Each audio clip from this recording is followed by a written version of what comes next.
Kaliabor sub divisional হস্পিটেলত সৰু সুৰাকে এটা জুই লগা ঘটনা এটা ঘটে।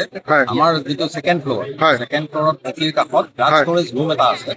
তাত এখন ফেন লাগি থাকে।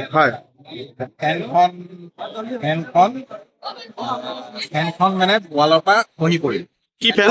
এই টেবুল ফেন, ৱাল ফেন ৱালত লাগি আছিলে, ৱালৰ পৰা খহি পৰিলে। ফেনখন ৱালৰ পৰা যেতিয়া খহি পৰিলে তাঁৰডাল টান খালে, ফেনৰ পৰা তাঁৰডাল ছিঙি গ'ল। ছিঙি যাই মষ্ট প্ৰবাবলি শ্বৰ্ট চাৰ্কিট হ'ল আৰু তাতে বিচনাখনত পৰিলে। তলত বিচনা আছিলে, বিচনাখনত যিটো মেট্ৰেছ আছে মেট্ৰেছত জুই লাগিল। কি ৰুম? অটি ৰুম নেকি? নহয়, এইটো ড্ৰাগ ষ্ট'ৰেজ ৰুম, ছেকেণ্ড ফ্ল'ৰত।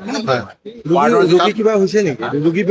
নাই, ৰোগীখিনিয়ে অলৰেডি যেতিয়া অলপ হুলস্থুল লাগে, ধোঁৱা হৈ যায়, তেতিয়া ৰোগীখিনিয়ে অলৰেডি মানে এক্সিট ৰুটেৰে ধুনীয়াকে তললৈ নামি আহিল চবে।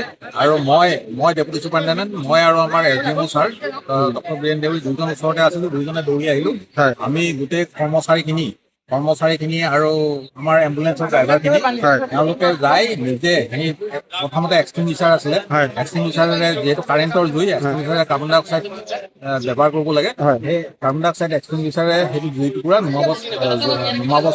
নুমালে আৰু প্লাগডাল আঁতৰাই পেলালে। তাৰে পিছত আমাৰ ফায়াৰৰ যিখিনি কৰিবলগীয়া আছিল, স্প্ৰিংলাৰ আদি আমি চব লগাইছিলোঁ। আমাৰ ফায়াৰৰ NOCও লোৱা আছে, গতিকে সেইখিনি লোৱাত আমাৰ বহুখিনি সুবিধা হ'ল। জুই লগা সময়ত ক'ত আছিলা? ইয়াতে আছিলো। হা? ইয়াতে আছিলো। এই হস্পিটেলতে আছিলা? মানে কেনেকে লাগিল গম পাইছা না? পোৱা নাই, জাষ্ট জুই লাগিছে বুলি গম পাই ইয়ালে মানে তললৈ চবকে পেচেণ্টক হেৰি কৰি দিছে। গোটেই পেচেণ্টবিলাক উলিয়াই দিছে না? তোমালোকৰ পেচেণ্ট আছিলে চাগে? হয়। হা?